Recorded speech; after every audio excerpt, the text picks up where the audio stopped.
Welcome to the Pirates of Drinax. We will be picking up where we left off last week. But before we get started, I would like to thank the friends of the Greenwater Guildhall. If you are watching on Twitch, if you scroll down below the video, you should see some tiles there. Each of those tiles will link to these fine people's websites. If you don't see the tiles, click on my profile image and they should pop up for you. The first on the list is the Speechless Bard. She and her husband make beautiful leather products for your tabletop role-playing games, such as she has leather dice bracelets, where they're a leather bracelet with cutouts of the dice in multiple colors. If you like to show off your geeky side. She has a dice rolling mat that when you roll it up, it'll look like a spell scroll. She has a number of items. She even has leather covers for your core rule books. All of the items are customizable to your liking. She does all of the work by hand. She is incredibly talented. If you're going to order for a gift idea, she is in the UK, so give yourself a little bit of time. With the current shipping situations that are going on worldwide, I don't know that you'd be able to get in under the wire even for Christmas, but you are certainly welcome to try. Next on the list is the Fable Beard Company. Fable Beard Company makes beard products such as oils, butters, balms, and co-wash. They have a full line of eco-friendly aluminum-free deodorant, and they have spray-on colognes. And each of their scent profiles is a different fantasy character. Today I am wearing the Candyman Beard Butter. Candyman smells like candied apples. Not to be confused with the Harvester, which smells like fresh red apples. They are similar, but the Candyman has a little bit of caramel in it. It is quite good. I'm sure they have a scent profile that would interest you. If you are a first-time purchaser, just go to fablebeardco.com, create an account, and if you put 2 beard oils in your cart and use the code FIRST in all capital letters, you will get the second beard oil for free. They have a buy one, get one free for first-time buyers. If you are a fan of the Traveler series that we are running on Wednesday nights, we have a website via Obsidian Portal. Click on that link and it'll take you to that site. The adventure log is written in the manner of news blurbs that are put out by the Traveler News Service as the pirates make their way across the Trojan Reach. Not necessarily just news about them, but news in general about what areas that they are traveling through. Usually as a direct result, but sometimes an indirect result of their actions. So, if you enjoy that content, please give us a fan like, and we hope you enjoy. Where we left off last week, these guys had completed a little side mission of helping the escaped slaves on the planet Fantasy. They made their way through a crashed Aslan slaver ship, and they recovered 2 things from that. Well, 3 things if you include the claw bike. They've got 1 claw bike. 3 of them went to the colony. But aside from that, the first thing that they recovered was a data core. And the data core has the genetic makeup of all of the alterations that were made to the slaves, the escaped slaves, now colonists on Fantasy, which made them really pretty to look at and very strong physically, but really dumb. And so the hope is for these people on Fantasy that they can maybe hopefully attract somebody of a doctor of some repute that would be capable of altering the genetic makeup. Probably not something that would be able to save them now, but it could save them in the future. Their children might not be... They might have ugly, smart kids in the future. Maybe even weak, ugly, smart kids. We don't know. They left Fantasy, and via the system of Bernie, they discovered a couple of weird things in Bernie. Bernie is strange in that it is the last vestige of the Imperial Star Empire of Sindal. And so they discovered that Birney has a lot of Sindalian ships in their employ, and they are really touchy. They do not like people coming in and not knowing what they're doing. So they had a lot of questions for these guys as they went through, and a lot of bureaucratic red tape, as empires usually have. But they made it through, and they have now jumped and are in a week-long jump to the sync system. So while you guys are on your way to sync, so Carrie, Ching Shi's player, is out tonight, and there is a story about her date that she was supposed to have tonight. I'm not going to get into it. I'll let her tell that story, but it is a tragic tale. I feel really bad for her. Anyways, I'll let her tell the story. I don't want to impose, but she gave me an update. We are just going to leave her in the pilot seat. On your week-long trip, what are you guys wanting to do around? Is there anything that you want to do while you're 1 week in jump space? I thought I could make arts and crafts out of the viscera that the creature. Yeah, macaroni and a viscera. Yeah, that always makes for, a little bit of paste is going to be required. What about you? Did we unfreeze the? I can't remember. So that was the second thing that you found. You found a drawing that was in a low berth that was still on the Aslan ship, and the low berth was in emergency power mode. And you were able to thaw him out. Actually, you did, between Ching Shi and Beth, you did a phenomenal job and thawed him out, got him out. He opted to stay with the colony on Fantasy. I remember now. Oddly enough, even being a droin, and not to say that droin are unintelligent, but even being a droin, amongst humans, he seemed like the smartest person there. Yeah. It is suspected that he's a part of the leader caste, and that he is mildly psionic. Maybe you could look into where we're going. We're going to Stink? Yeah, let's find out what the ship's computer says about Stink. Okay. That I can do.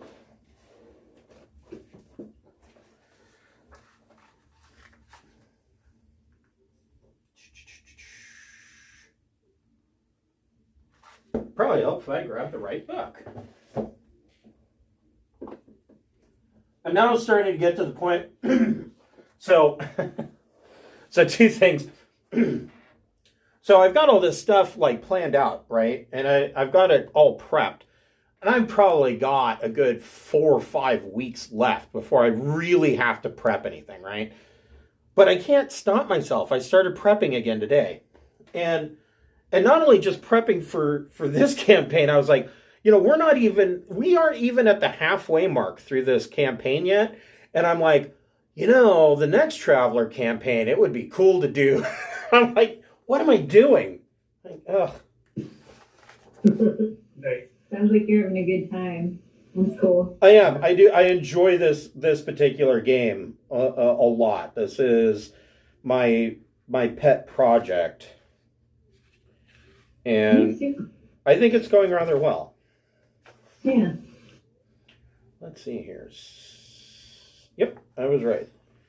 See, I'm getting better. But what I ran into is that I am now getting to a point where I'm getting buried in lore. And to the point now where I have to double check myself to look something up. Then I have to remember which book I found it in. Not quite to the point like I am in Dungeons and Dragons for the Forgotten Realms where, I can pull up useless pieces of information at the drop of a hat. So, the computer, library computer tells you the only settlement on Sync is a small monastery established by an obscure religious sect from Earth. They spend much of their time sinking things into deep swampy lakes around their fortress. And that's all it says. I'm a Scientologist. It does tell you that it is its location coordinates are 0806, and its its universal planetary code is D665220-5, and it has trade codes of, I'm trying to remember what these mean, low population, low technology, and I have to look up this last one. Hold on. What does that mean? Because that could be semi-important. Is there something to do here? It is code NI. Me. Right, Ni. They have the Knights of Ni. You spend their time sinking things into the mud. We watched that like yesterday, so. Yeah, I've been meaning to actually watch that again, to be real honest. Let's see here. This is trade.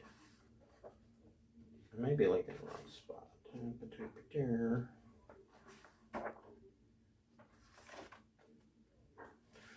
So essentially, what that code means, well, I will come back to that. Hold on.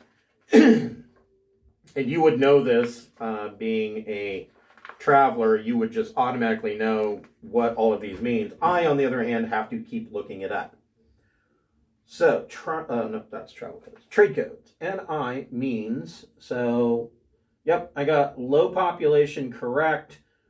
I got low tech correct. And the other one means it is a non-industrial world. All right. So to tell you what exactly this code means, this code actually tells you everything there is to know that's really important about a planet. So, rattling this off, and I know it sounds daunting, but it's not. You have to remember, a lot of this stuff is condensed into hexadecimal form.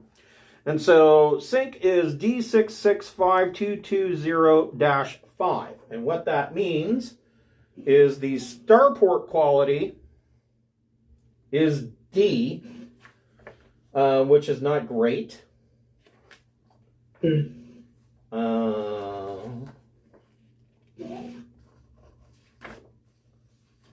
It's certainly not, I mean, I don't know, it's not the worst on the list. That would be yeah, well, yeah, kind of.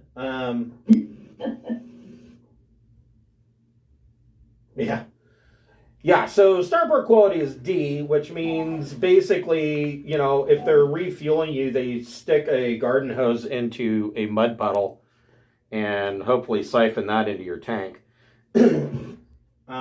6 is the size, or I'm sorry. Yes. 6 is size. So the planet is 9,600 kilometers in diameter. Not very big. A little bit bigger than Mars. The other 6 is atmosphere type. And the atmosphere type, standard. So you don't need to wear a vac suit or a respirator or anything like that. You've got hydrographic percentage, which is coming in at a 5. Meaning it is between 46 and 55% water. Usually that means large oceans. 2 is population, so it is really low on the population scale. This is in a power of, let's see, population characters measure the planet. population characteristic is generalized as the number of zeros following 1. So, like, 200 people. It doesn't have a huge population. And government. Prince on it from here.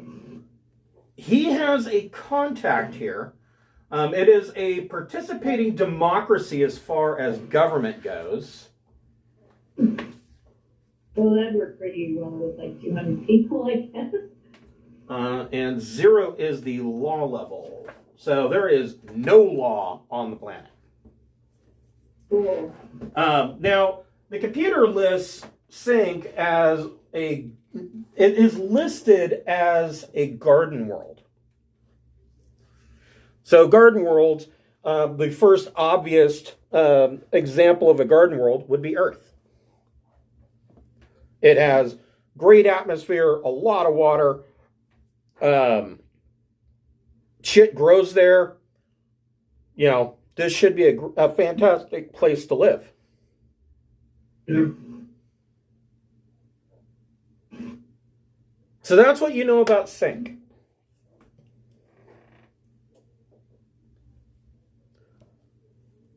Anything else you want to do while you're in Drive Space for a week? Let's see. How is the ship? What is the state of the ship? So the state of the ship hasn't changed. So as chief engineer, your boards are reading that the ship is in need of maintenance. The next stop on your trip is someplace called the World. Now the World. Oh, hello. Sorry, now I have a raccoon too. And he's trying to talk to us through the glass. It's quite funny. I was like, "What is that sound?" But he's chattering, trying to talk to Tassie. But anyway, so the World is listed as it is not an amber zone or a red zone, I don't believe. Let me double check that. Hold on.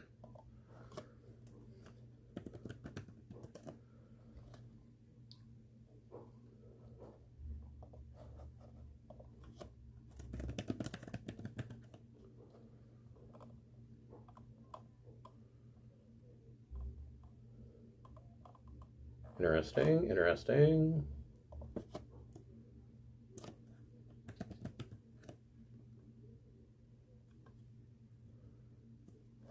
Okay, so their search engine isn't all that great, but I know where it's at.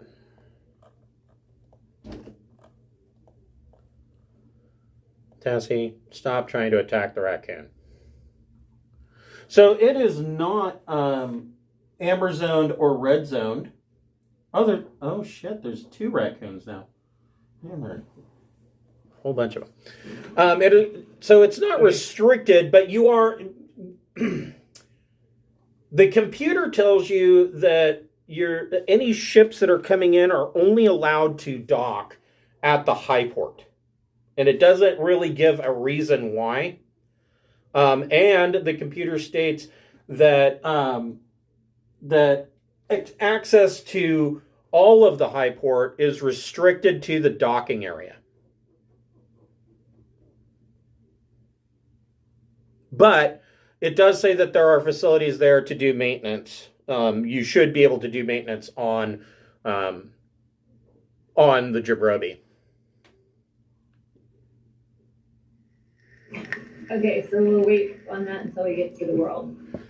Yeah. I think that would seem like the place to do anything except whatever the Prince needs to do and then get the hell out of there because it's full of crazy people. So Prince of Territorial tells you that on the reason why he wants to make a stop at Sync is because there is an old family contact from Clan Iwowi on Sync that was a friend of his father's, and you have to keep in mind his father is the clan lord of the entire clan. And he tells you that he needs to make contact with this person.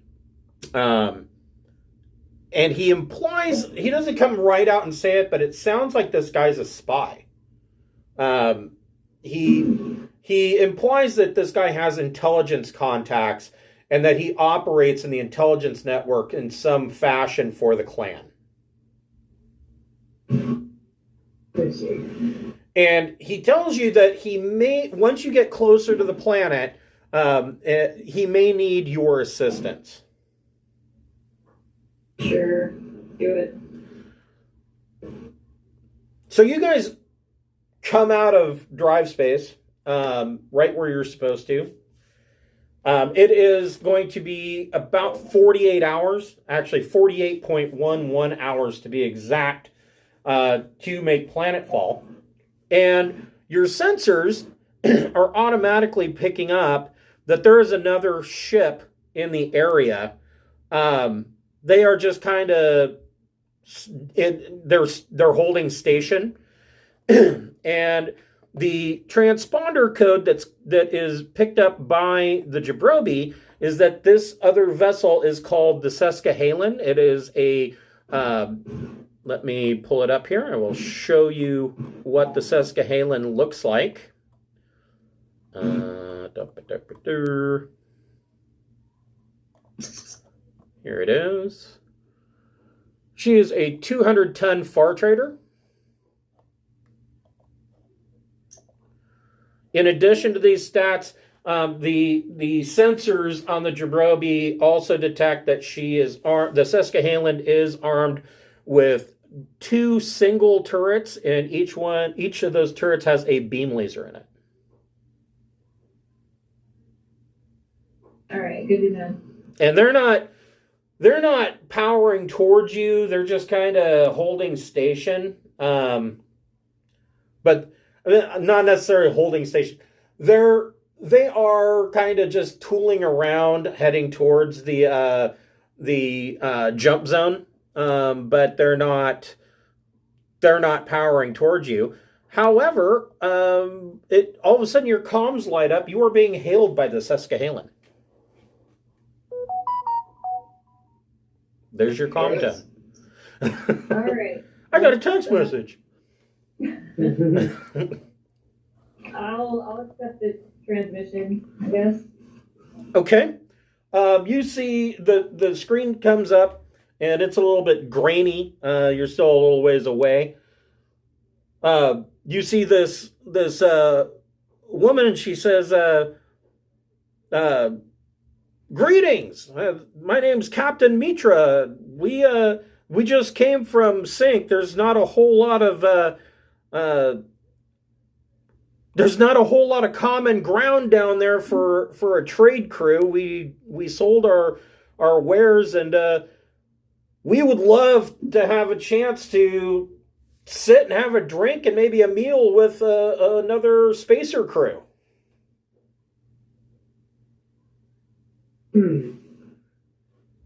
Are they going to be here after we leave Sync? Or, because we're still going to land. She's not sure if they'll be here after they leave Sync. She was just like, why don't you dock and come aboard? We'll have dinner, and I'll let you have some of this 300-year-old bourbon that I got from Terra.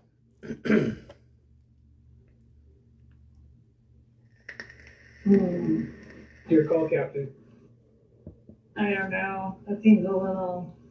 They're laying it on a little thick. I think we could. If they're still here when we leave Sync, then sure. But we gotta land first. Okay. If that's what you want to do. Okay. So you're going to say, no, we got to land, and then, tell them, maybe after we get back. Is that? So, I mean, unless anybody has objections,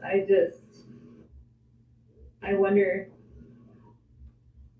Seems a little sketchy, but I'm down for a little You want to go? bourbon. That sounds good. Okay, so we have one vote for yes. I guess it's up to Rexar now. Are we voting yes to go to get the bird or just land? Well, it's a vote to either dock and have a drink with the crew of the Seskahalen, or go land on sink. I mean, they have sauce in their name. It's clearly suspicious. Honestly, we don't. All right. There's been a mutiny, and they're forcing me to dock. Okay. Let me. Interesting votes. Anyways, we're going. Okay. On here, let me bring Keith up here. That way I can just do a copy and paste. So, Ching-Shi expertly brings the ship around, and the docking collar connects, and you guys are heading to the airlock. And on the other side, when you go across the docking umbilicus, you get to the other side, and you look through the window, and you can see, they have a small airlock just like you do. So there's a door here, and then there's a little mud room, and then there's another door, and both the doors have windows. And you can see that this female captain, she's holding up a full bottle, uncorked, of this 300-year-old whiskey, and she's got these two glasses, and she's kind of going, and she's got the glasses held in her fingers, and she's going clink, clink, clink, and waving you to come on in. All right. Seems like a bad idea, but I'm going for it. We're doing it. It's happening. Okay.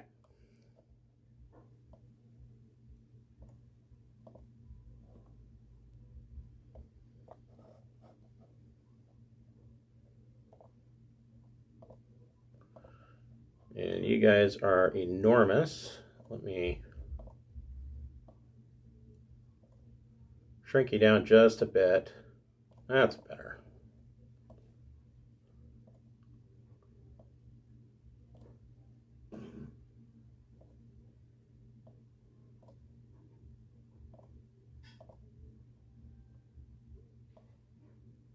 There we go. So you come in, she comes over, and she sits down at the table. She says, "Come on in, join us, join us." Now, I am going to say you're probably not going over for drinks and food wearing battle dress. That would just be kind of rude. But you are allowed to wear, whatever else you want. I would say probably sidearms. I'm bringing the axe and can't stop me. All right, you can have your axe slinged across your back, and you've got your sidearm. You're the only Aslan in the universe carrying a snub pistol. Well, they're not wearing battle dress or anything crazy either, or we would have noped out. Right? Yeah, they're mostly wearing typical space spacer overalls. The most that you see is this guy in the corridor. He's wearing a flak jacket, but that's not unusual. She waves you over, says, "Come on, join us." And from the back, you hear over the comm from the rear of the ship. You hear somebody come in. It sounds like a young guy, and he says, "Hey, Cap, I'm just finishing up some repairs back here. I'll come up and join the party here in a few." Hey, they wouldn't have any chance to have an engineer with them, would they? So is that why they wanted us? Are you going to volunteer then? Yeah, I'll volunteer. I'm happy to help any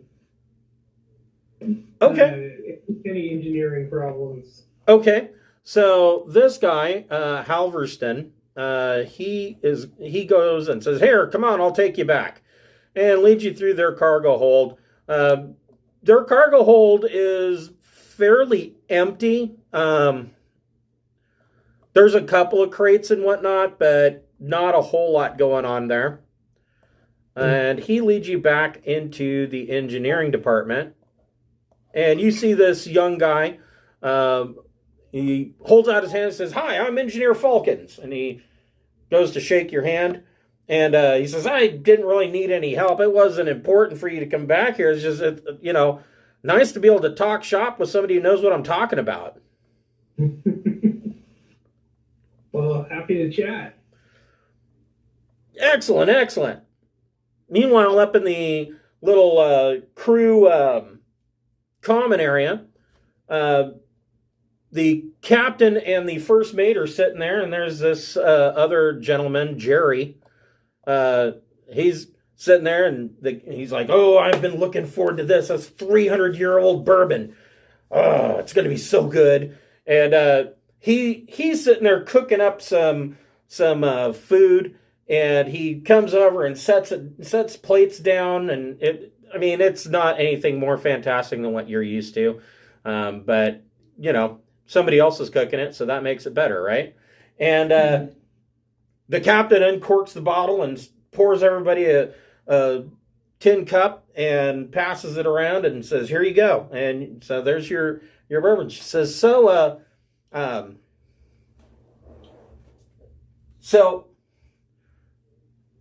sitting around drinking, they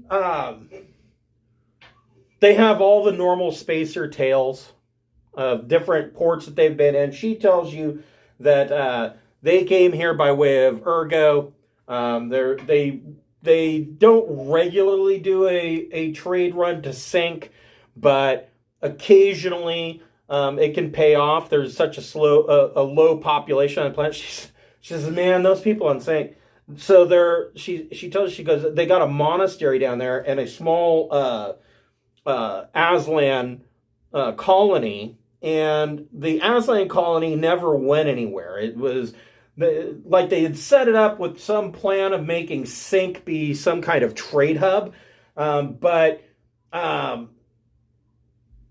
it didn't really go anywhere. Or, as the Aslan are frequent to do, they just ended up like ditching their plans midway through and then went on to do anything else. But she goes, "Man, the human colonists in that monastery, they are something else. Their entire religion goes around literally taking things out into the swamp and burying them in mud and letting them sink," which is kind of how the planet got its name.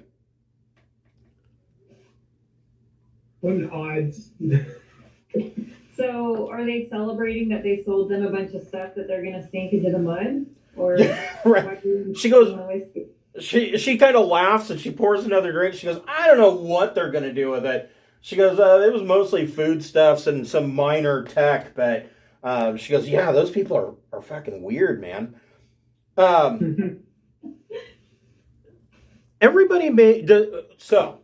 anybody have carouse as a skill? No.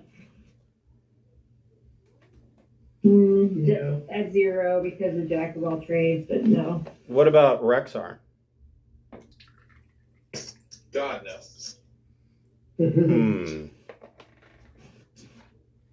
Hold on here. There are other options too.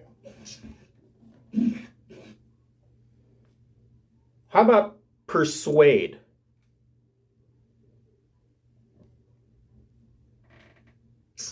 I do not have Persuade My either. social is at -2. I got Persuade 1. Go ahead and make a persuasion check. So Persuade plus intellect. Or actually, in this case, Persuade plus charm. Okay, let me look at my charm. Oh. 7 doesn't have a modifier. Is a 0 modifier. Okay, so 8.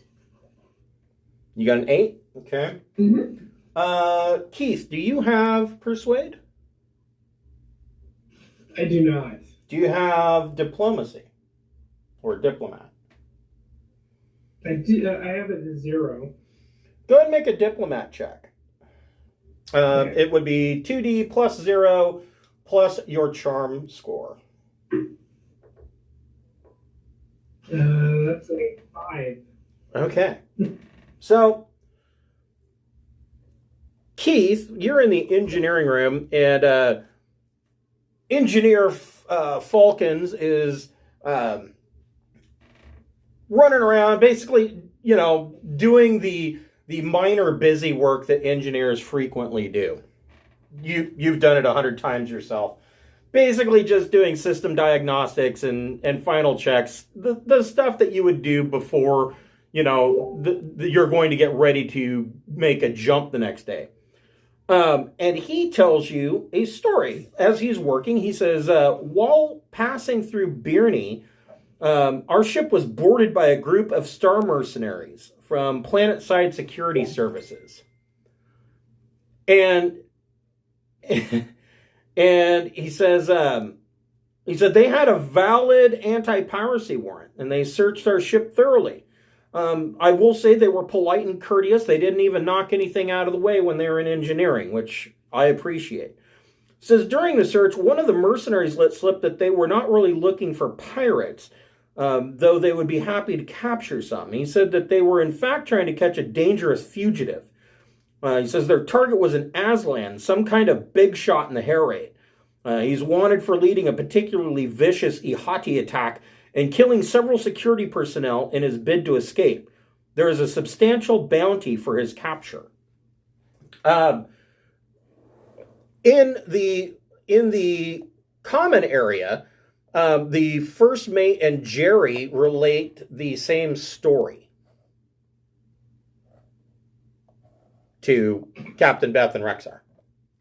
How much of a bounty is it? The captain leans back and says, whew, quite a bit. More than enough to pay off this ship, I'll tell you that. Wow. She says we wouldn't have to be making these piddly side runs to sink, I can tell you that. Wow. Rexar and Beth make recon plus intellect checks.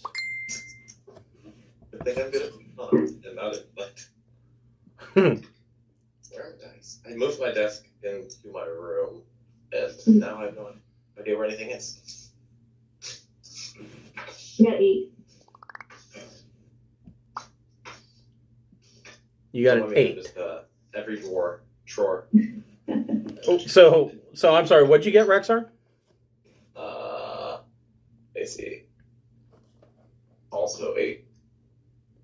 Okay.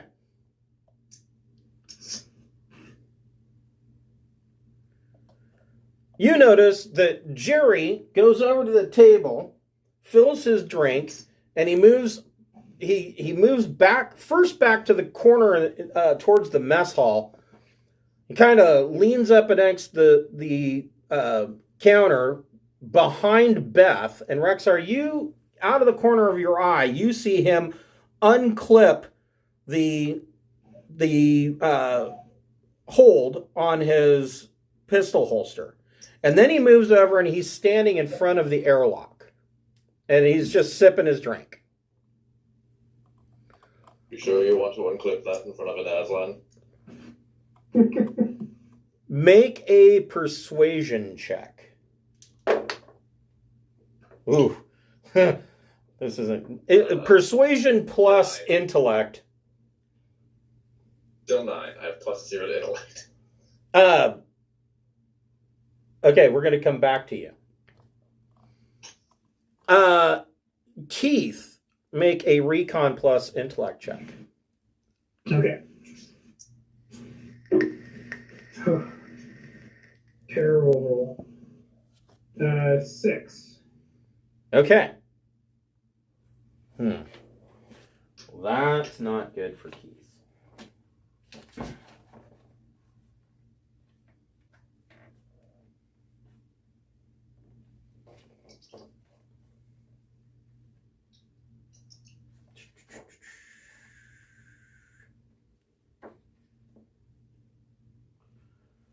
So this guy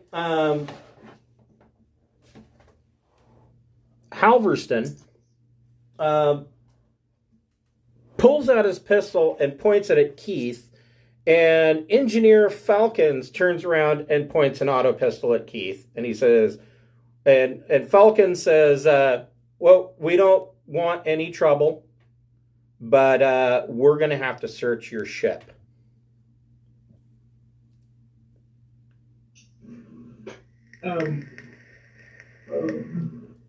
There's nothing to be found on our ship, but I don't feel comfortable with you searching our ship.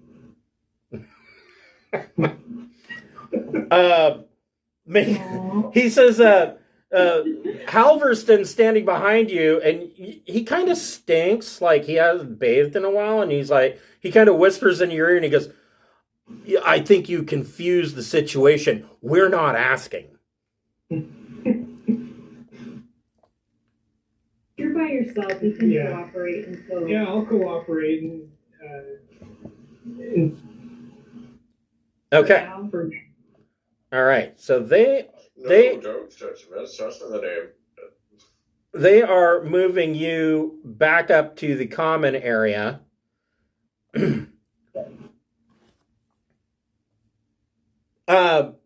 So Rexar, what was it that you said? I said, are you sure you want to do this in front of an Aslan? He draws his pistol, and Beth, you see that the captain is reaching for her pistol, as is the first mate. And the captain says, this doesn't have to get ugly, but we're going to have to search your ship. At the guy who drew his pistol, I just reflex throw the axe at his hand, trying to take it off. Okay, everybody roll initiative. Let me throw you in here. Wow, good job, Keith. Hold on here.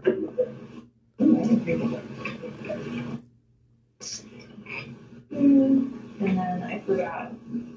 Every week I ask about adding something. So it's either, you can add either intellect or dexterity. Okay, so that gives me a 2 as well. Wow, okay. We are a hive mind this night. I guess so.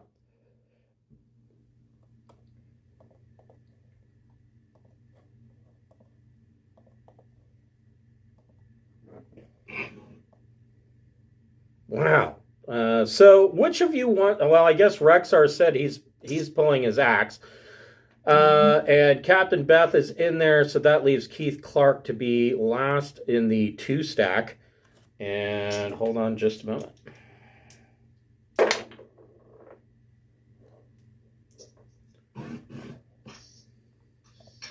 Well, that's not good for the captain.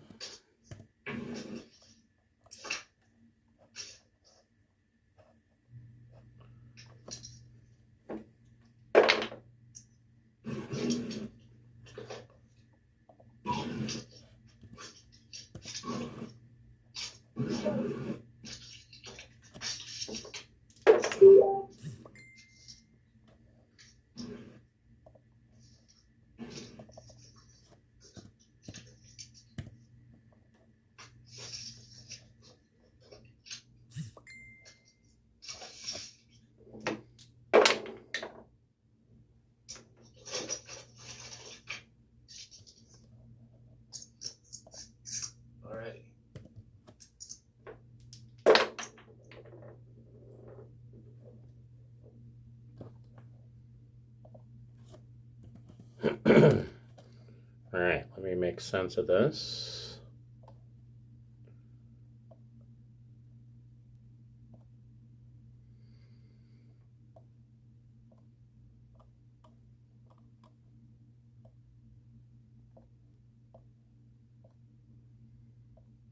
Okay, so Rexar, hold on here.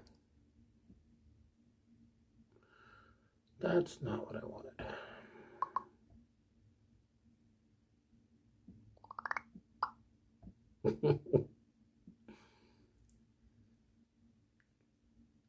Ching Shi, Carrie, is out axe throwing. So, Rexar, you're drawing your axe, you said. He's basically right behind you. Oh, then I'm just going to try and take off his hands. All right, go ahead and make your attack.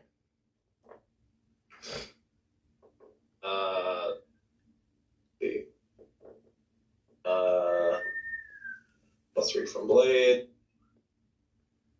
So that's a... So yeah, it would be blade plus your either dex or strength, your choice. Strength, so that's a total of +5. Yep. So that's a 14 to hit. Oh, shit. So that is a +6 to... Well, wait. Yeah, that is a +6 to damage. Exceptional success. Roll your damage with a +6.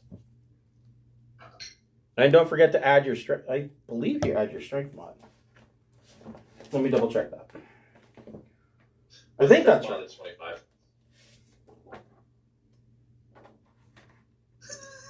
So don't forget, you're not in your battle dress. I'm in my combat bag. He said I could wear anything that was. Yeah.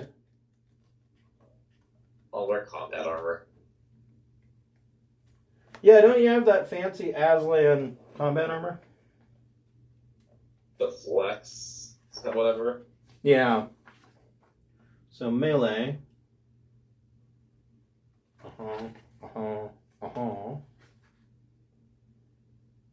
When a melee attack is successful, the attacker adds their strength DM to the damage rolled for their weapon. All right. 25. So 25 total? Yes. Fuck me. Poor Jerry. I don't know that Jerry can even take this. I'm just taking off his hands. I'm not trying to kill it. He might bleed out, man. Let's see Good. here. They'll have to spend time trying to save it.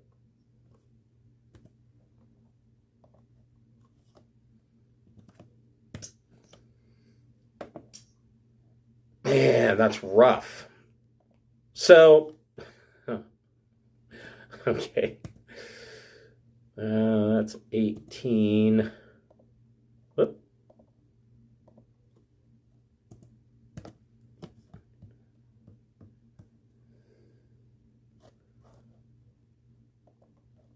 Yeah, that's really rough. So you bring your axe down and you lob off Jerry's arm at the fucking elbow. His arm goes thump and like just sloppily lands on the deck plating.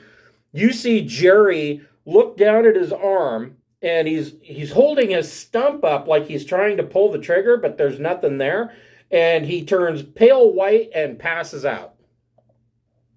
Last minor action, I'm going to point my axe at the other two and say, all right, now holster your weapons and help your friend, and this doesn't have to get worse.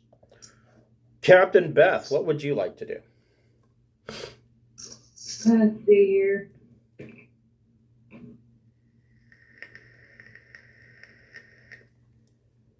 Well, I guess I'm gonna pull out my gun and aim it at the other captain. Okay, so your minor action is to draw your pistol, which is, you have initiative, so you're going to be faster than she is. Okay. Maybe I just shoot her in the face and get a new ship. Okay. Getting a little aggressive. Alright. They drew on us first, Captain. I'm sorry. It was my cat-like reflexes. I rolled 2 6s. So that's always good. Yeah, so it is gun combat plus dexterity mod. So it's 13 then. Jesus! I know. These guys fucked around with Poor the wrong fools. people. I'm glad they drank their awesome whiskey before they got murdered. And a good last drink. So you rolled 12 on the dice.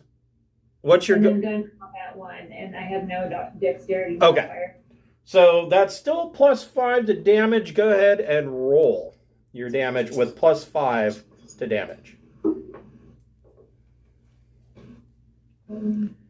14. The captain.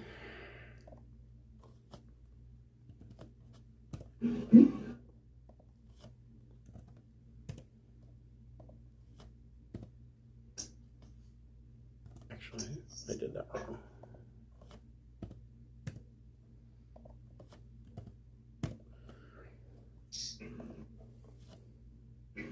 So when you come up, there's going to be like an armless guy and a captain with a giant gore hole in their head. It's going to be a thing, a whole thing. So Beth quick draws her pistol from under the table and fires. And the Captain Mitra, takes a belly shot. And she grabs the table and is kind of leaning over, but she's not down. So Keith, you guys are moving through. You've moved through the passageway into the cargo hold, and you have initiative. Is there anything you'd like to do? Yeah, I'd like to draw and fire at the guy with the flak jacket. Okay, so Halverston. Yeah. So your minor action is to draw. You have the initiative. Go for it. Okay.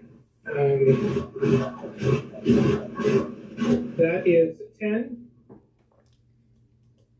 Okay.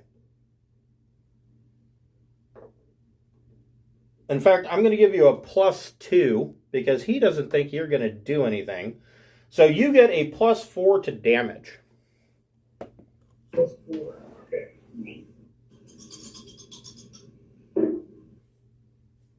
I'm using my laser pistol, which gives me... Which is brutal. Yeah, it's 18. Or, sorry, it's 17. Oof. Oof. Come on here.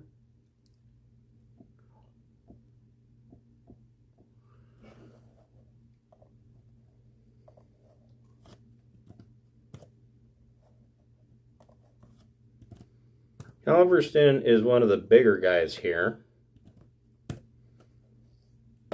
So he takes 12. Nice.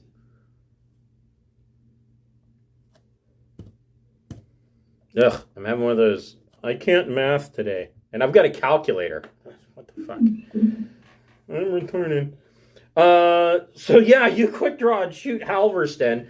And he, as his minor action, is like, oh, and then runs 6 meters over to here. And he's going to take a shot at you, Keith, with his auto pistol. He survived. He gets a 13.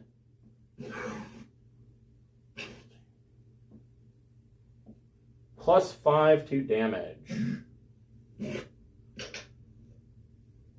So actually that only works out to a +2 in the end.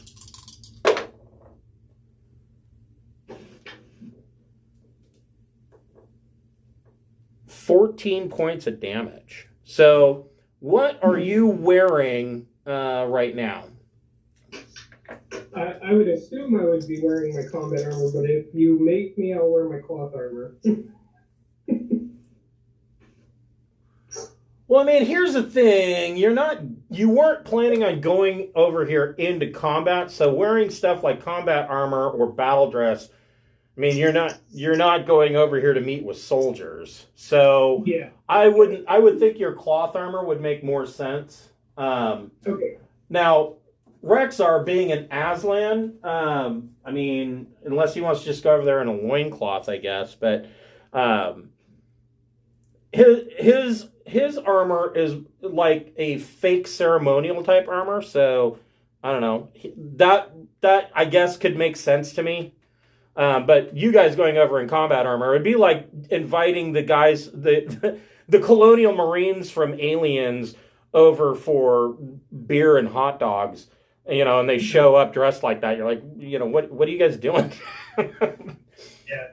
Yeah, I'd be wearing my cloth armor at least, though. Okay, so your cloth armor has Which is 8. plus 8 protection. So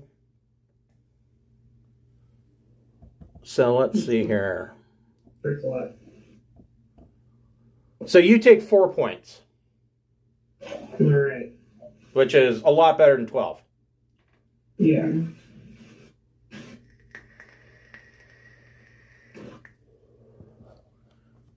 All right, Jerry is passed out and done. Captain Mitra. Captain Mitra. Does she put up her hands in response to my threat? No, she's bleeding. She's been shot. Even more reason to take the deal.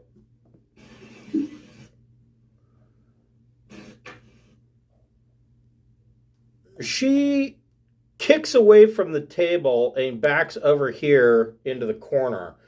Rexar, make a persuasion plus intellect check.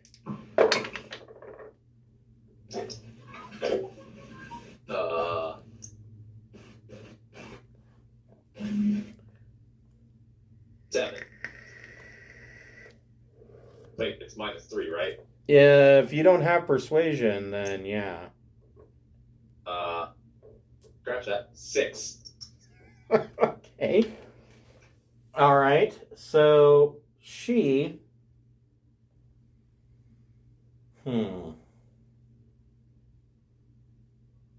He just cut a guy's arm off. Does that not get you? Yeah.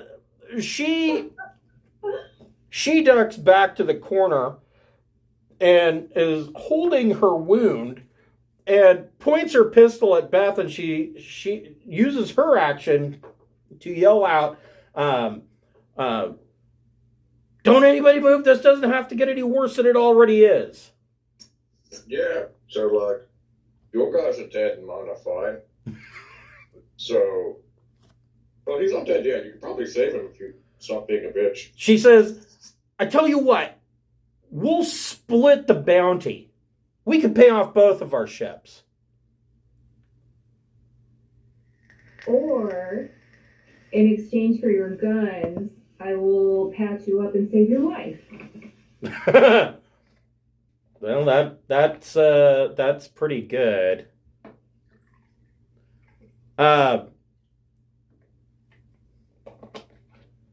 She's mulling that over. Escaping with her life, yeah. Engineer Falcons actually holsters his pistol and then uses his other 2 minor actions to run back into engineering and hide. Smart last. Yes. Yeah. Engineers usually are. First mate Dolson. How smart is he? He's not stupid. He pulls his pistol out and sets it on the table. Okay. And he holds up his hands and he looks at Rexar and he says, what do you propose? You let us walk out of here and we don't kill you. I say I have you take the guns over to our ship and I patch them up here. Yeah, the captain has like priority. She's my boss, so. So, Rexar, you're going around collecting guns? Is that... Yep. Okay.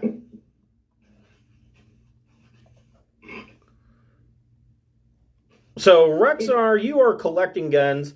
Captain Mitra is not well, but, I mean, she can be patched up. Poor Jerry, though, he's messed up. Is he like dead or? He has taken all of his endurance. He has taken all of his strength, and he only has 3 points of his dexterity left. He's hurting. Like you could see, like the wound on his arm is bad enough. You can see blood going, like there's a super soaker in his shoulder. Okay, so I will have Engineer Keith hold pressure on the captain's wound while I cauterize. Well, nobody's radioed Halverston, so Keith is actually technically still in combat. Oh, okay, all right. So I have some slow drugs. I'm trying to remember if that's appropriate for this situation or not. So, yeah, me too, because I always get the two mixed up, slow and fast drug. Hold on, and I will tell you. Because I always get that confused. I think fast drug is the one that you want, but let me double check. Medical supplies. You know, I should make a list and send it to you for medical supplies. Yeah. That would probably be a good idea, huh? Because I'm a terrible DM. So fast drug is also called hibernation. It puts traveler into a state akin to suspended animation. So it would be fast drug that you want. Slow drug. This variant is a metabolic accelerator. Can only be applied safely in a medical facility where life support and cryotechnology is available, as it increases the metabolism to around 30 times normal, allowing a patient to undergo a month of healing in a single day. Okay, so I don't think that they have the right facility. I mean, you don't have the right facility. Yeah, that's true. Why did I waste my money on? I mean, you could theoretically use a low berth, which they have low berths. You could theoretically use a low berth to apply slow drug, but I would say that you'd be at -2. Okay, I think I just should do regular first aid to see if I can keep him from expiring totally, I guess. Okay. Because I want to find out how they knew about us being the ship. Maybe we keep some of them alive. That's not a good rule. All right. So I add medic and education probably. 8. You got an 8? Yeah. So first aid does not give him any additional points. Does it stop the bleeding at least? It does stop the bleeding. Okay, that's something for now. And I will say that that she messages Halverston to stand down, and Keith and Halverston join the group, and Halverston gives his pistol over to Rexar. And so Rexar heads back to the ship. Keith, you come walking into the common area, and there's an arm on the floor. There's a pool of blood. The captain of the Seskahalen is leaning against the door in the corner with a gut shot. Looks like a good time was had in here. Nice. Good job, Captain. And I would say the same to Rexar, but he's not here anymore. Right. I'm here. So, are you doing Beth? Are you applying first aid to the captain as well? Yes. I'll go ahead and roll for that, and hopefully not do as poorly. Let's see. Yep, that went better. Okay, that's 14. Okay, so the captain... Actually, you are able, with first aid, to heal the captain all the way back up. Okay, and now I want to ask how she knew that our ship had Aslan. So you're patching her up, and the first mate says tells you, he says, we didn't know about you specifically. He says here's the reality. We're just traders. We got stuck in a rut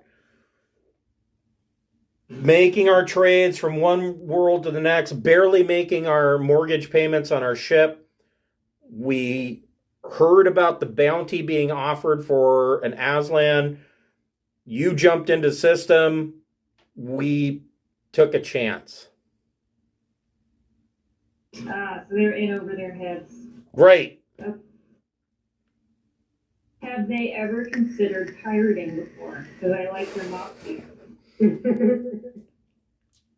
Are you giving so I am assuming that you gave Jerry some drugs for painkillers.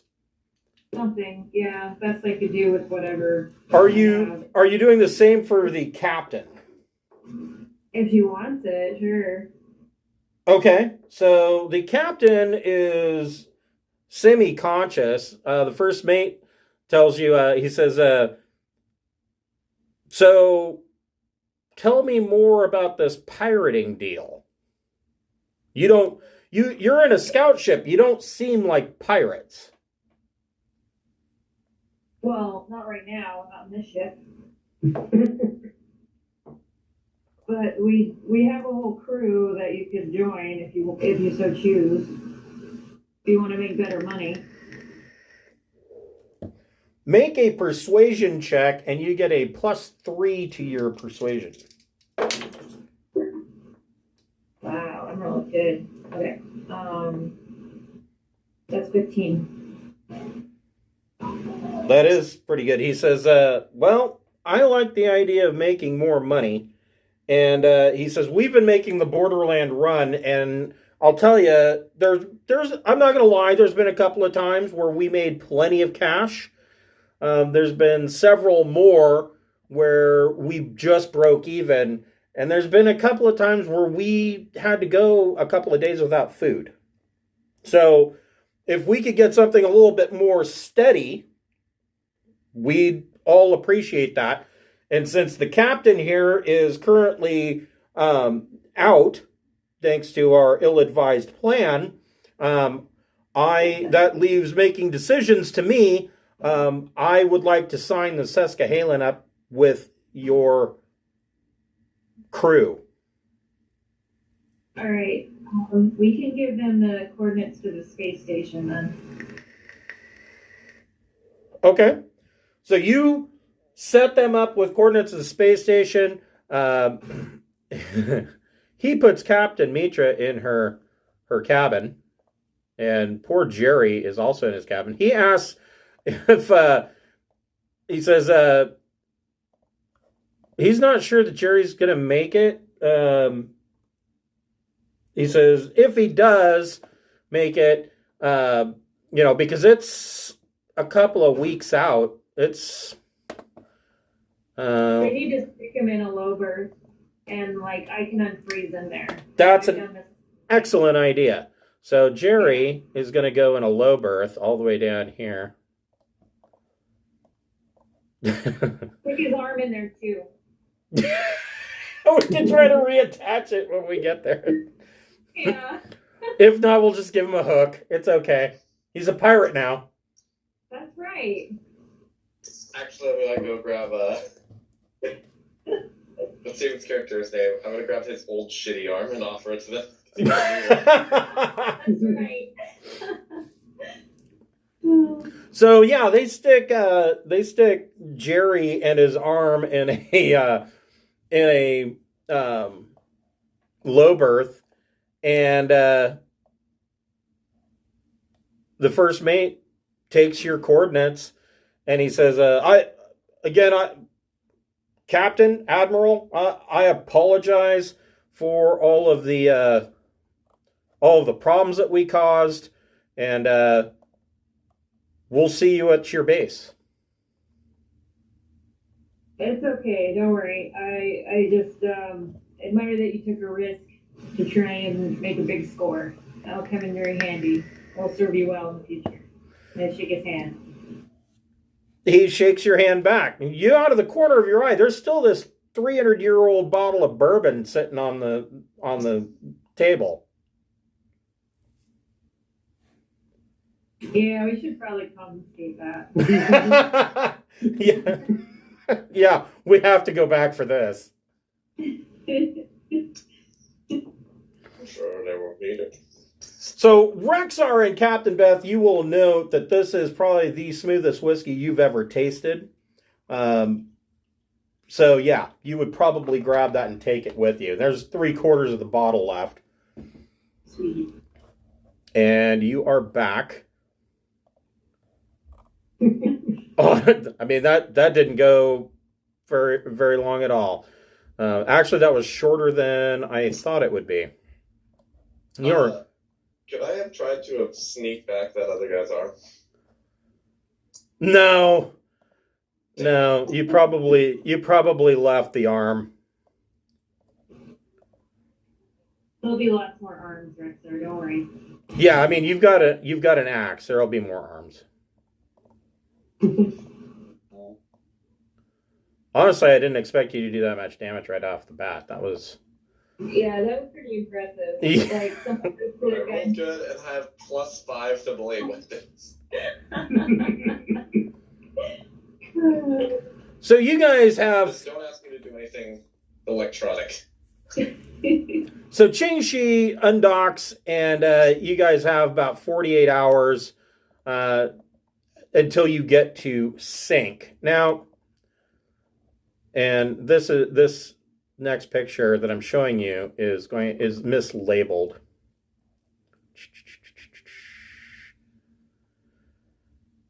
Where did it go?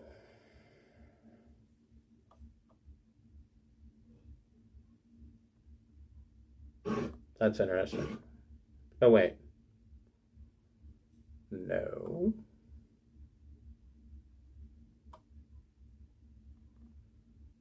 Interesting.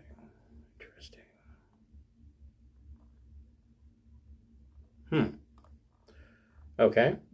Maybe I didn't do it that way.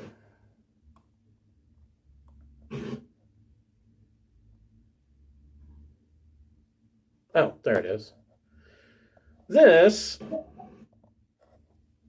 is what you see on your viewports as you're now coming into orbit.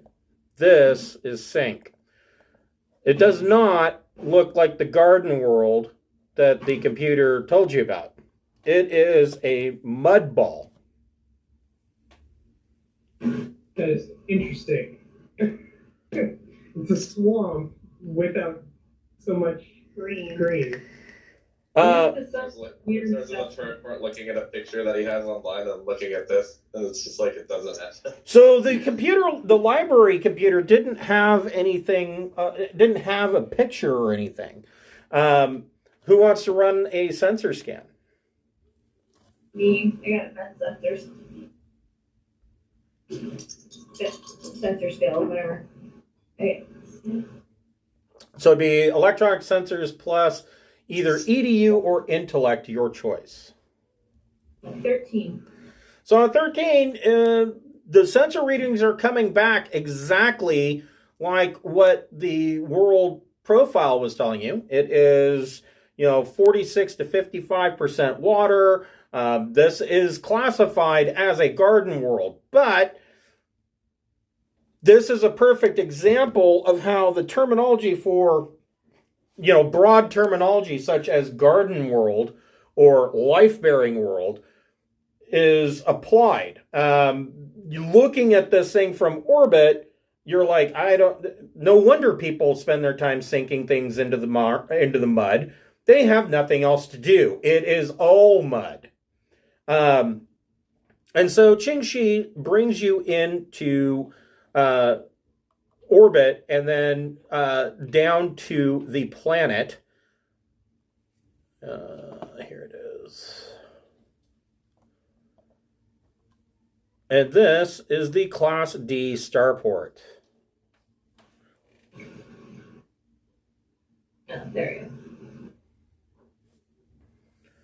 Sorry, it took a minute for it to catch up here. go. Flip the week. Wait, is this the starport? This is not the starport. Oh, yeah, no. Sorry, this is the starport. My bad. There you go. That's better. And so Chain brings the ship down and sets her down perfectly. There is nobody out and about on the starport. But you can look around and you can see that most of these buildings, there is, wooden walkways so that you don't have to tromp through the mud. And most of these buildings are made of adobe bricks and timber. Okay. So, Prince of Territorial would know where to go. So he meets you on the bridge, and he tells you, he says he's going to need your assistance. Okay. So he tells you that, and because of the naming conventions of Aslan, I'm going to shorten this name, but he tells you that his father, there was a family friend that he's known since he was very young, since he was just a cub. A family friend named Efyo. Efyo Hokoilie. And Efyo was a good friend of his father's, and he tells you that Efyo is connected. And Prince of Territorial tells you that he says, I have some rather delicate questions for this family friend. He says, what I need from you, I do not expect Efyo to dishonor himself by answering my questions directly or honestly. He says, what I need to do is once we'll make contact with Efyo, I am going to try to lead him away from his household. And I would like for you to find your way into his computer network. I see. And he tells you, hold on here. Whoever's going to make this computer check, I mean, you can bring your AX-57 droid with you if you want. That's fine. He gives you, he transfers to your comm units a series of passcodes. And he says, these should get you into the most delicate parts of his computer. Thanks. He says, if there is information there that I'm looking for, these passcodes should get you in and show that information and allow you to download it. That's all I ask of you. You don't have to do anything else. Just get the information and we'll meet back at the ship. Excellent. Let's do it. Okay. Now we go to the other town. So there was literally nobody at the starport, but Prince of Territorial kind of takes point on this, which is unusual because he's usually trying to stay very hidden. And he leads you through this star town. And I will put you on the map.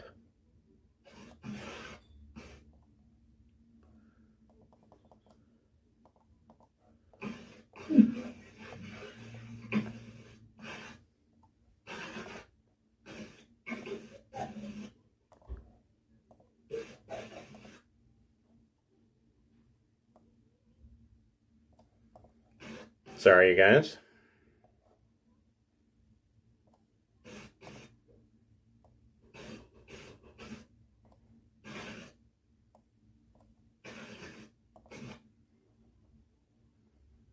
Don't worry, I'll center the map on you here in just a moment.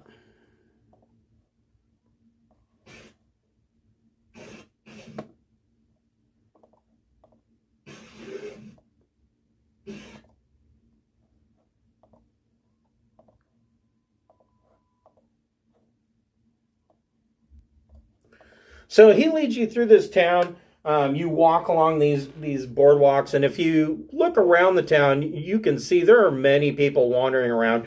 And he leads you towards this largest looking, I guess, mud brick building. Now, for an Aslan, it would be an Aslan of any station, Rexar, you recognize that this building would be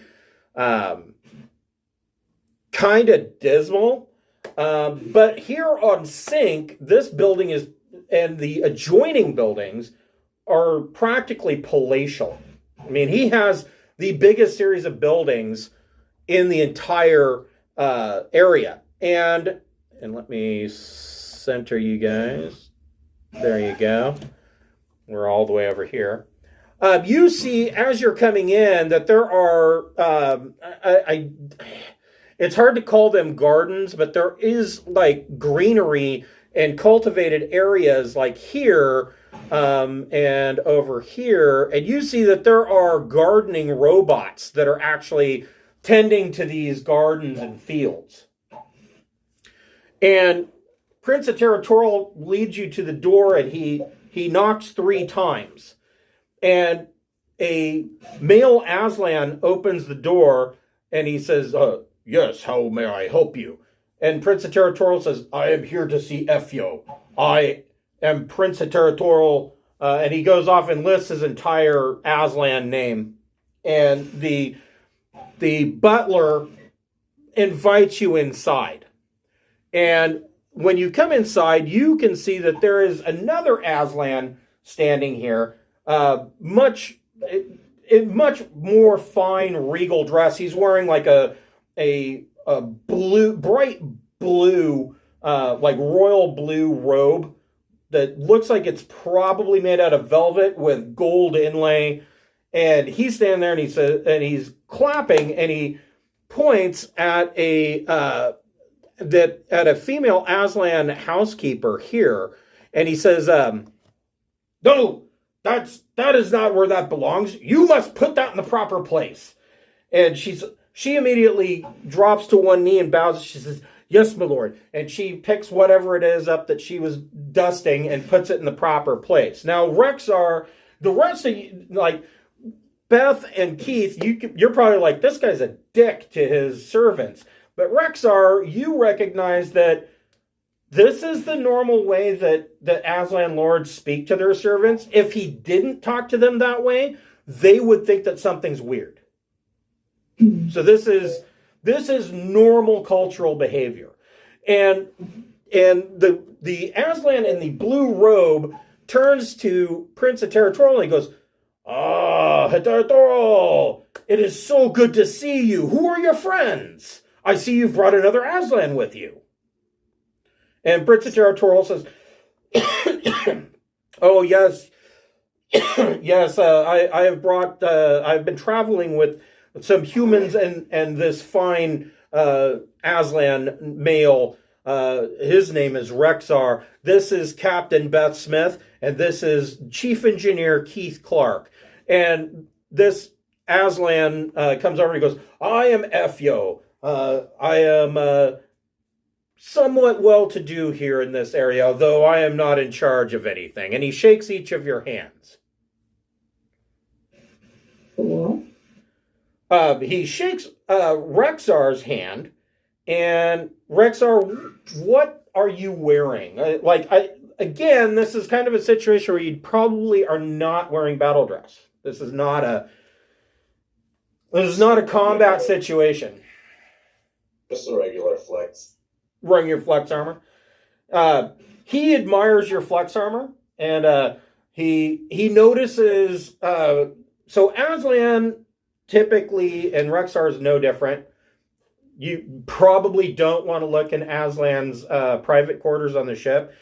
They paint everything, and they decorate everything. So Aslan males are a lot like samurai, where they are the warrior poets, the warrior artist, and Efyo goes over and is admiring this flex armor with all of its decorations and things that Rexar has put on it.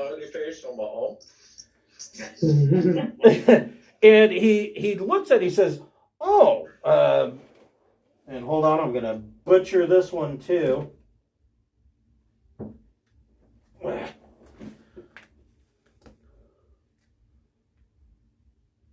Not the Orif. You are Ario, I believe, is what I said.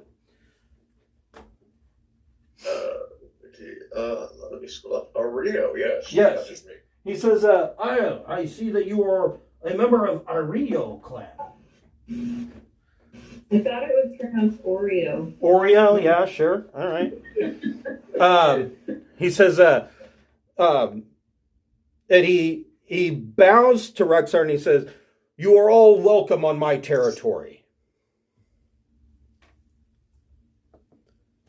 Now, this saying that you're welcome on his territory is a big thing to Rexar.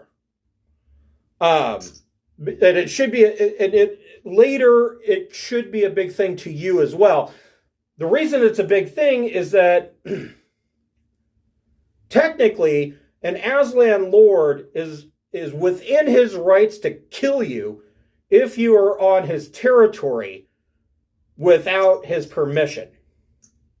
And they take it to such a point that in the hair rate on planets, they will issue people scanners that tell people where they're currently at and whose territory they're on so that they can ask permission to be there.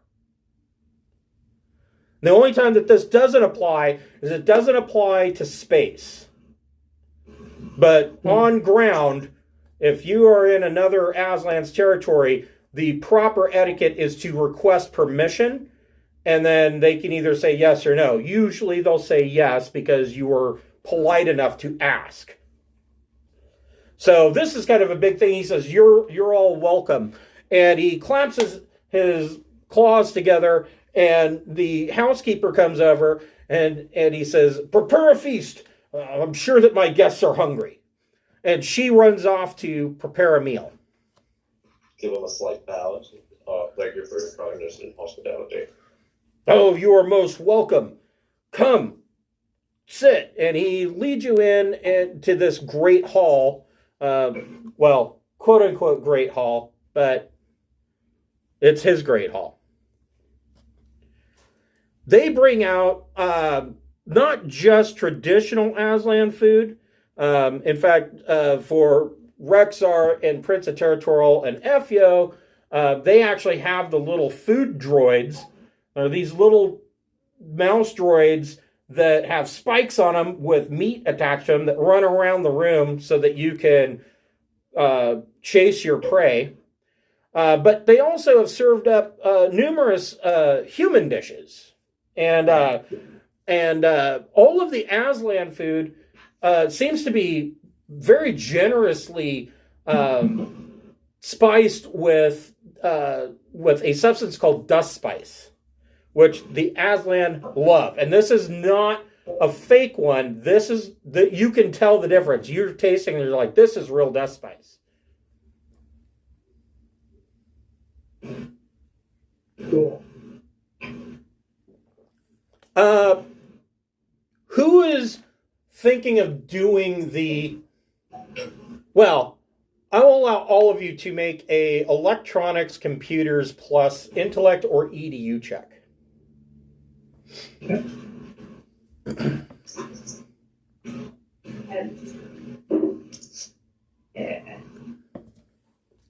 So I got 12.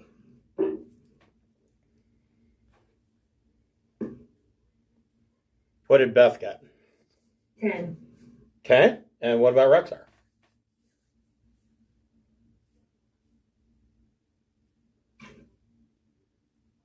Is Rexar still with us?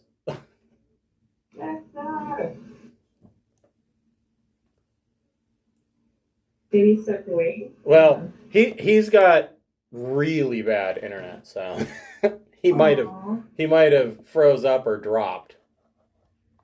I will tell you, it probably isn't so important to Rexar. So, what you two notice, looking at your comm, so your comms are basically just smartphones. You notice two things. The first is that as soon as you arrived on this world, you realize this planet is so podunk that it doesn't have a local network. Or excuse me, it doesn't have a world network. There's no internet here. However, in here, your phones, your comms are showing that there is a possible connection to a local net. So he essentially has his own local network. Nice. So wait, we can hack into this just from our phone comm thing? Theoretically, I mean, you could do it from a mobile comm. It's going to be a little bit difficult, but you probably want to use a personal computer or something like that. Does anybody have a personal computer? I do know. A personal computer. Or a portable computer? I just think there's one on my battle dress, but that's it. I don't believe I have one. I would say one of you would have a portable comm or a portable computer. So first of all, hold on here.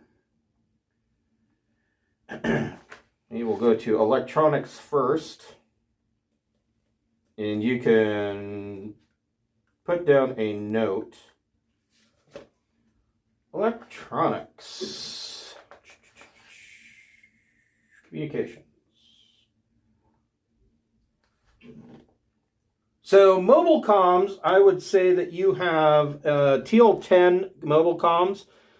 They are capable of multiple forms of data, and they have computer /1. Now the /1 means they don't bother with how much storage space. Storage is no longer an issue. It's a lot like my gaming PC, where I put in a 5 terabyte hard drive 6 years ago, and I haven't had to worry about it since. The /1 is actually, it's the computer's bandwidth. So, two things with that. You can't run a program that is higher than the tech level of the device you have. So yours is tech level 10. So you can't run anything higher than tech level 10. The other part of that is that because it's a phone, essentially, it can only run one program at a time, and that program has to have a bandwidth class of 1. So if it had /2, you could run 2 programs that were bandwidth 1. Does that make sense?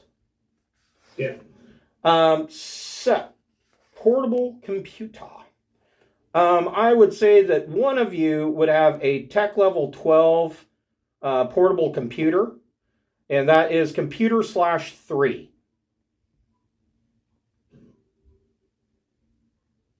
It weighs a whole terrifying 0.5 kilograms and is worth 1,000 credits. It has on it comms. Let's see here. It's TL12. Comms, data wafer jacks. That's about it.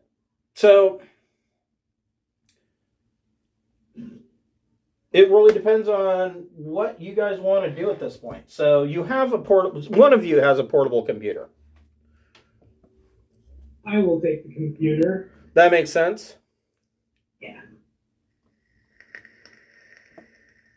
But how are we going to go about this? Are we going to try and get everyone distracted? Prince Territorial City, try to get him out. Yeah, we need to get him out of the room while we're doing this. So Efio says he tells his head servant's mistress. He says, make up rooms for our guests. We don't want them to have to travel all the way back to that crummy starport. They don't need to sleep in their bunks. They can rest here comfortably. And she goes off and starts. Several of the servants start collecting linens and whatnot to make up beds for you in other rooms. And he tells you that. Excuse me. He says, you will stay here tonight. I'm sure that Heterotoral Rexar and I will be up into the night. And he here again pulls out a Aslan brandy and sets it on the table and says, we have much to discuss. So are they going to be all hungover tomorrow? Because that's probably a good chance. It's a catnip liqueur.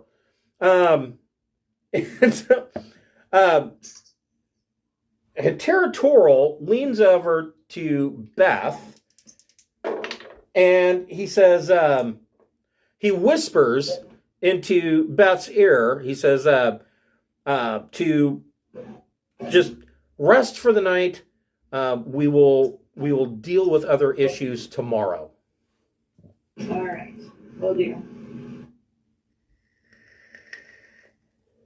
As I just don't get drunk, Dr. Captain.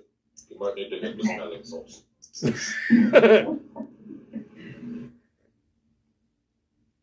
So, Rexar and Effio and Heterotoral sit around the table drinking this Aslan liqueur, and Effio turns to Rexar and says, tell me of some of your harrowing adventures. Speak of them as if the ancestors are listening and they can exalt your deeds. Well, there was the story of the great fungus virus. And that's how I came across my battle dress. We single-handedly stopped a plague before it managed to advance and consume the galaxy as we know it. I see. That is interesting. He says, tell me of this fungal virus or fungal plague. He says, I believe I've heard something similar to this. Basically, if the spores infect someone, it turns them into sort of zombie. And yeah, it's not pleasant. They're connected to a hive mind. He tells you that he has heard stories of such things coming from the Great Rift. Oh, shit. He says that believe it or not, there are Aslan colonies that have set up themselves up in the Great Rift. And he tells you that that there has been a story passed around by Aslan space crews of such a thing happening out there. He says he's never heard a direct account of it until he met you. We decontaminated. We're all safe. The ship blew up. Not because I hit it with the PGMP. Says, no, of course not. I'm sure that a warrior of your stature is a very good aim with the PGMP. Yeah, the captain of the ship felt like he let everyone down, so he self-destructed. Rexar, make a Recon plus intellect check. Well, that's just an 8. On just an 8, you kind of notice that throughout the evening, Prince Heterotoral seems to be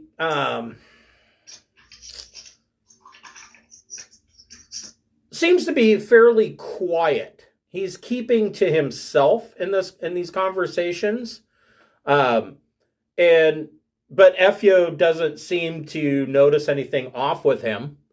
He just goes on with his conversation with you, but you notice that Heterotoral, for this guy being an old family friend, Territorial seems strangely quiet about the whole thing. The Territorial did say he wanted us to distract him, so I'm just going to keep telling old war stories and stuff. Okay. So, Beth and Keith, you're taken to, fairly nice quarters. You each have your own, not just your own room, but your own little hut. They're kind of like yurts, but they're powered. They have, a brief local net. There's no, like I said, there's no interwebs on this planet, so it's not like you can jack in and get the latest news. Although Fyo has set up on his local net that there are news stories that when he gets them from whatever news service that the traders are selling at the time, he has purchased them and saved them to his network for your viewing. There's also some shows. There is for some reason he really enjoys the animated series that involves these small toy robots that fight each other. You guys found a crate of them, if you remember. But the most interesting thing that you find on the Newsnet is that a Imperial patrol corvette is now searching the Trojan Reach for pirates. And you recognize the name of the ship. It is the Sincerity. The Sincerity was originally dispatched to Tech World when you robbed the treasure ship. Ooh, all right. And there's a brief interview with the captain of the Sincerity, and he seems really gung-ho about catching whoever assaulted the treasure ship. I feel famous. He seems like a bit of a schmo. He's fairly young. Looks like he thinks that this is going to make a name for himself, is what your impression is from watching these videos. This guy's like bolstering a whole lot. You don't know that he actually has a whole lot of experience under his belt, but he thinks that he's going to catch you and bring you to justice. All right. Okay. Do I have brought my Discaran with me? You could, yeah. Okay, I'll bring it with me. All right, so you have your pet. Fio thinks that your pet is fantastic. He says it reminds him of a it reminds him of a pet that he had in his youth. Hold on here.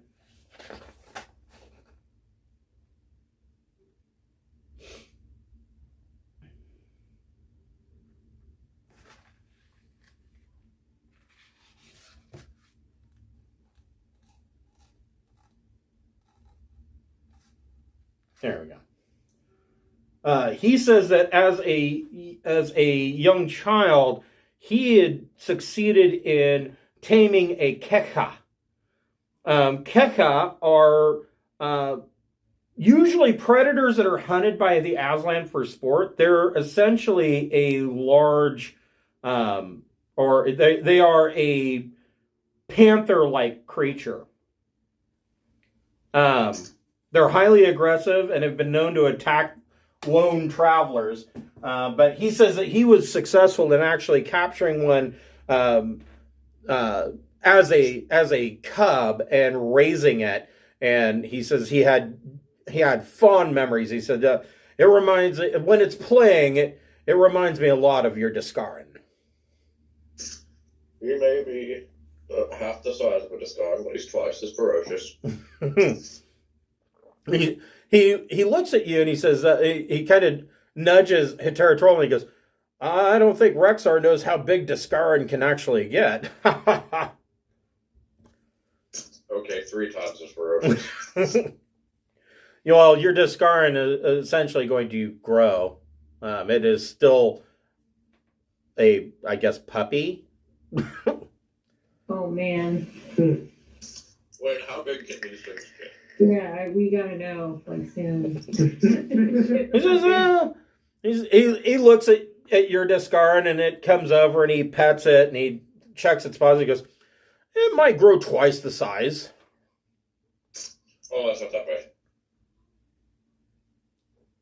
He says, it will, he tells you, he goes, it will defend you and your friends to the death. So be careful about people that you let on your ship. I don't know if this is your first Discaran, but once it's bonded, they can be quite ferocious to enemies. And that's why I love him. Then I start petting my dog. So, Beth and Keith, you have access to the network. Keith, go ahead and make a computers or electronic computers plus intellect or EDU check, your choice. Okay. 13.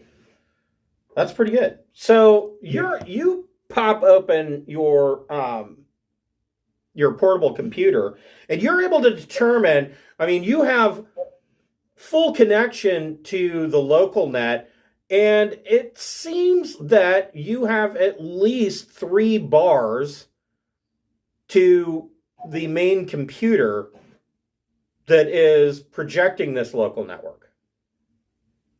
Nice. Did you bring your AX-57 droid with you? Absolutely. Okay. If you would like, you can try to begin hacking this computer. Or do you want to wait until tomorrow morning, like a territorial recommended? Yeah, I think it might be wise to wait until tomorrow morning. Okay.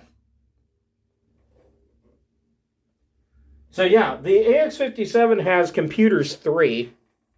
Mm-hmm. So he can give you plenty of aid. I think that for tonight, unless you guys want to go another hour, we could stop here.